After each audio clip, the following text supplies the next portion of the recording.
नमस्ते अशोक सक्सेना जी। नमस्ते जी। नमस्ते नमस्ते नमस्ते नमस्ते। आप मैं धीरू भाई। कल वो आपने सिप्पी लैम्प शेड पर रेड मारी थी। ओहो, आई सी। देखिए, जब तक जुर्म साबित न हो जाए आदमी को बेगुनाह माना जाता है, और बेगुनाह आदमी को कुर्सी पे बैठाना हमारा कर्तव्य है। आफ्टर ऑल हम पब्लिक सर्वेंट्स हैं ना। बैठिए। हाँ। धन्यवाद।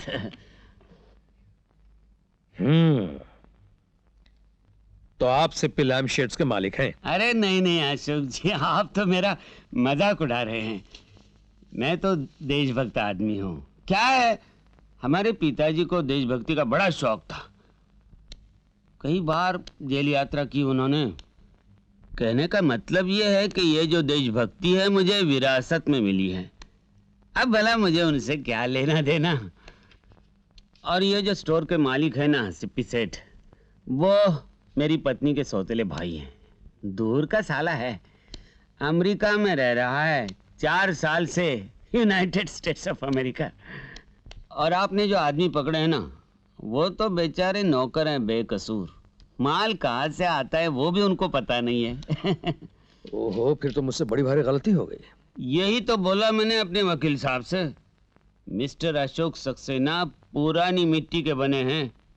जब वो सच जानेंगे बड़े शर्मिंदा हो जाएंगे। वही हुआ ना। अरे क्यों नहीं सेठ जी, मैं तो आपसे माफी मांगने के लिए भी तैयार हूँ। ये क्या फरमा रहे हैं आप? मैं आपको मांगने दूंगा ही नहीं। अरे गलती तो इंसान से ही होती है। मैंने साहब एक फिल्म देखी थी अपने लड़कपन में। क्या नाम था? हाँ, चित्रलेखा। क्या गाने ठोके थे सॉन्ग राइटर ने। वाह वाह वाह वाह। तुम जाओ बड़े भगवान बनो, तुम जाओ बड़े भगवान बनो, इंसान बनो तो जाने, हम पाप करे दूर हटे, तुम पाप करो तो माने। आगे दीजिए साहब। एक बात और सुन लीजिए धीरू से, अगर अदालत ने आपकी बात मान ली तो फिर मैं माफी मांगने आपके घर ही आऊंगा। फिर वही बच्चों वाली बात। पिछले हफ्ते अशोक साहब दिल्ली गया था एक शादी में, तो गृह मंत्री के प्रिय मित्र। किसके? Home minister. I see. उनके प्रिय मित्र श्री लोकनाथ स्वतंत्र एमपी, उनसे भेंट मुलाकात हुई। थोड़ी देर वार्तालाप चली। वो भी मेरे बड़े प्रिय मित्र हैं। पिछले चुनाव में मैंने उनको थोड़ा चंदा दिया था। कितना? 5 लाख। तो मैंने उनसे कहा कि भाई लोगों, ये बड़ी अचरज की बात है कि अशोक सक्सेना जैसा काबिल और ईमानदार ऑफिसर अभी तक पुलिस कमिश्नर क्यों नहीं बना। तो मुझसे बोला बनवा देंगे, गृह मंत्री से कहकर बनवा देंगे। अब अशोक जी, ये तो मैंने अपनी तरफ से जो करना था वो किया। अरे राम राम राम राम। अब आपकी तरफ से जो सेवा करने को कहो वो भी कर दूंगा।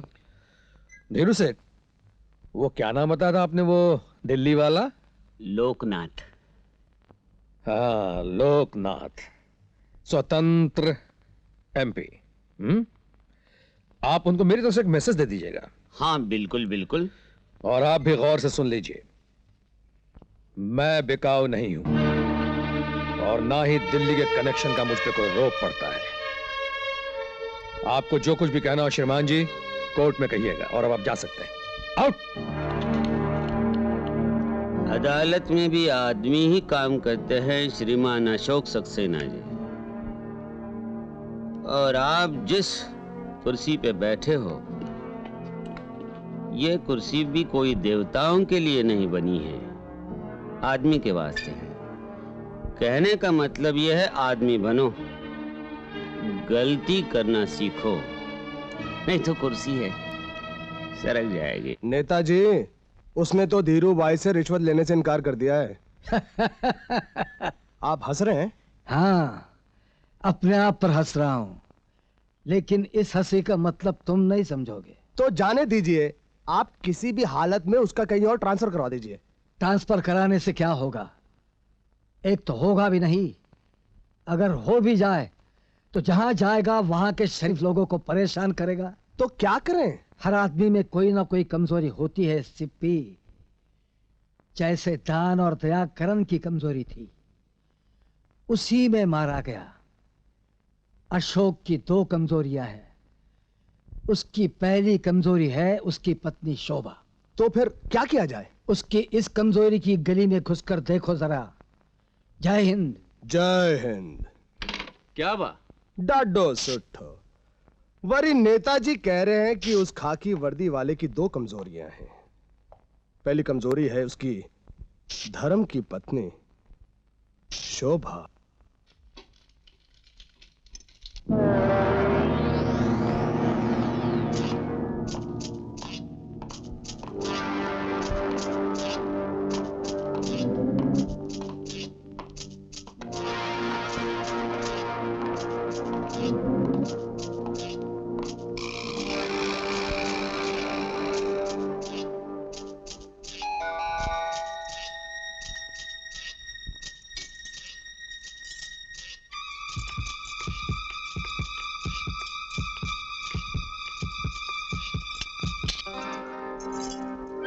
नमस्ते जी। कौन हो तुम लोग? नमस्ते जी। हाँ। आप उनको सक्सेना साहब ने भेजा है, हम पेस्ट कंट्रोल वाले हैं। ओह, अच्छा हुआ आप लोग आ गए। इन कॉकरोच ने तो नाक में दम कर रखा है। वो रूम से शुरू जी, कीजिए। अच्छा। चलिए जरा ठीक से दवा मारना।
अपने सक्सेना को बोल देना कि सिप्पी लैंप के आदमियों को छोड़ दे, वरना इसका नतीजा बहुत बुरा होगा।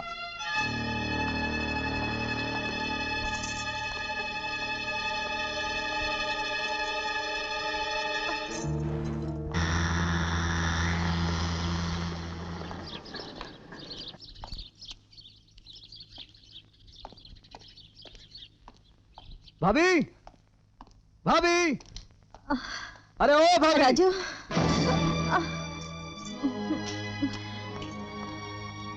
भाभी, भाभी, ये सब किसने तुम्हारी ये हालत की?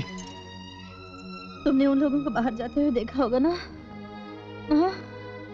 मैं उनमें से एक को भी जिंदा नहीं छोड़ूंगा भाभी। तुम सिर्फ पहचान लो, मैं उन सबको मार डालूंगा। ये क्या हो रहा है? अरे ये खून? यही तो मैं आपसे पूछना चाहता हूँ, ये खून क्यों? मेरी भाभी का खून क्यों? आपकी ईमानदारी की सजा मेरी भाभी क्यों भुगते? राजू, मुझे डांट लेने से मेरे सवालों का जवाब नहीं मिलेगा। आपको दुश्मन बनाने का शौक है तो बनाइए, लेकिन आपके दुश्मन हमारे घर तक क्यों आए जहां मेरी भाभी अकेली रहती है? आपके फर्ज को मेरी भाभी की जान खतरे में डालने का कोई हक नहीं है। राजू, मुझे इतना कमजोर मत समझ कि कुछ गुंडे मेरे लिए खतरा बन सके। मैं अपनी रक्षा खुद कर सकती हूँ। इन्हें अपने कर्तव्य की रक्षा करने दो। आपकी रक्षा करना भी इनका फर्ज है। मैंने तो इन जैसा पुलिस ऑफिसर नहीं देखा। कहने को बड़े ईमानदार हैं और ये खून है इनकी ईमानदारी का इनाम। क्यों?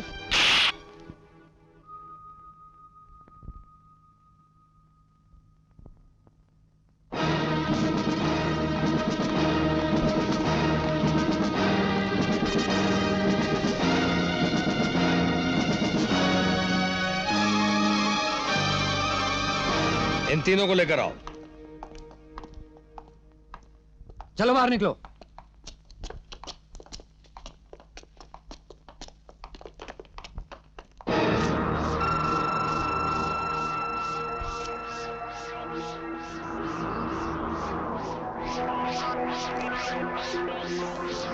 किसके इशारों पर तुम लोग काम करते हो?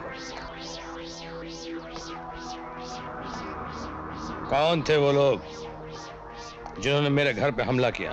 बोल।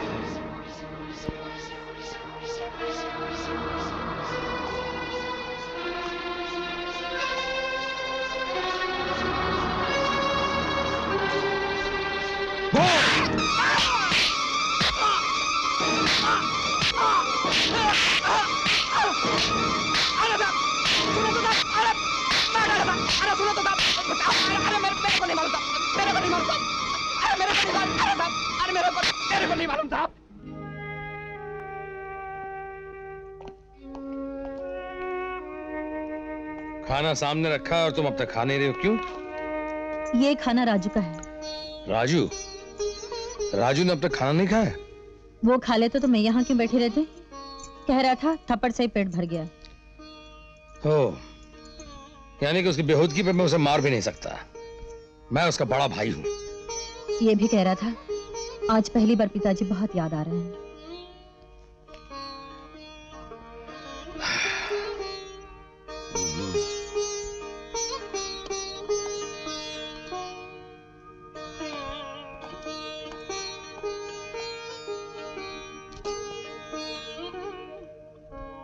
राजू,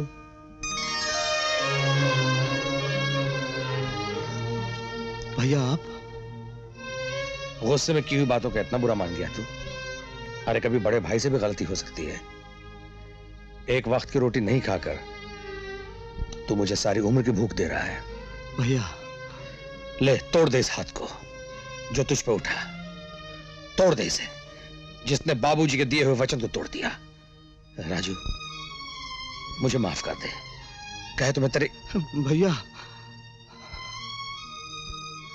ये क्या भैया, झुककर सारी दुनिया के सामने मेरा सर झुकाना चाहते हैं?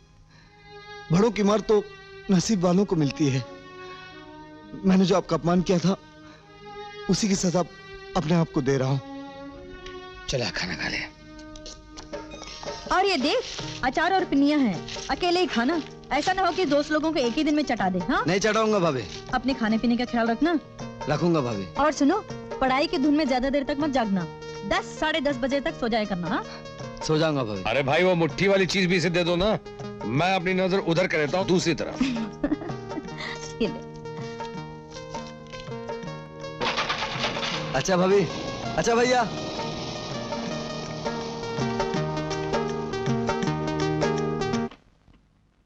Hello uncle. Hi Shyam. Come on. नमस्ते आंटी जी।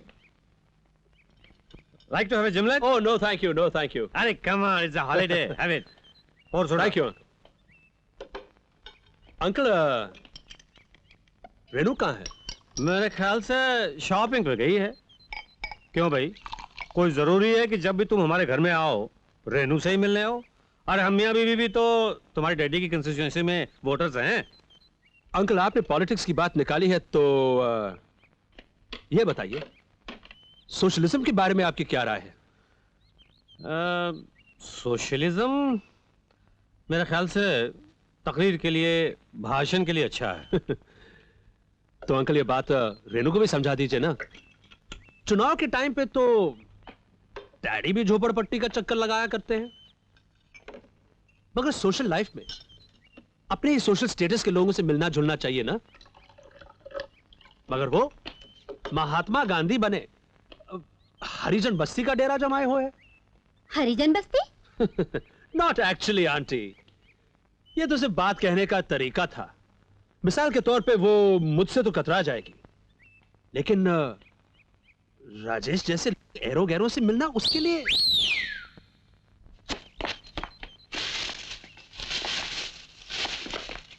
देखो श्याम, तुम मेरी फिक्र में दुबले होना छोड़ दो।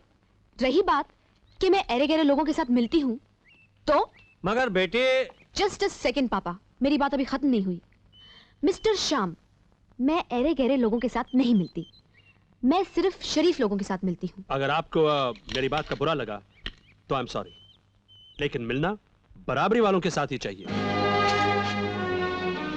मिनिस्टर बनने से पहले तुम्हारे डैडी LIC में लोअर डिवीजन के क्लर्क थे।